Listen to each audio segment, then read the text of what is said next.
Just finished rewatching Kapoor and Sons, and although the first time I loved how the story of this dysfunctional family unravels, there is one observation I failed to make. Now, the film really gives us a peek into each of the characters' perspectives, their internal conflicts, what is shaping their behavior. One thing that the film's narrative is fixated on is the use of objects and spaces, and how these things reflect the difference between the reality of the family and the fabricated version of it.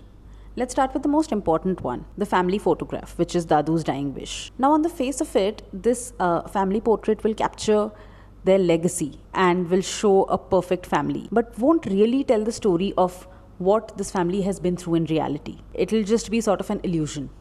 Second one is the house, how it is a standing symbol of every defining moment that the family has been through together, but also a wonderful reminder of the good days. It is filled with these corners of nostalgia that lets them hold on to that illusion of a happy and complete family. And then there are the spaces which begin to unfold the conflicts, right? So Arjun's room, how it doesn't hold as much value as his brother Rahul's and wasn't worthy of preservation, barely acknowledged. And further on, Arjun's original manuscript, the backstory of it, one that fuels the sibling rivalry and the resentment. Then there is Tia's house, a constant reminder of the trauma of losing her parents and how it affects her present day choices and actions.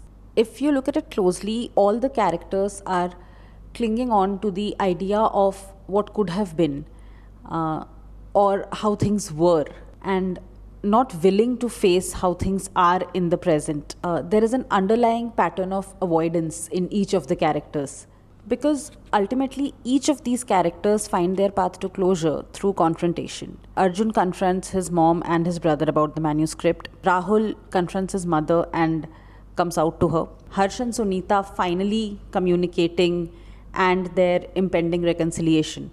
And then finally the photograph that they do end up clicking with a cardboard cutout of Harsh. It's honest in a way that they're finally admitting that there are broken fragments to their story and that they're not perfect, but it is in that moment that they're ready to face the reality of being an incomplete family. The first time I watched it, for me, it was a wonderfully written story of a dysfunctional family. But on the rewatch, it turned out to be about preservation of memories and how we carefully curate the ones that we want to remember, be it through photographs or through stories of good times, and how our versions of it are better than the reality that we are facing.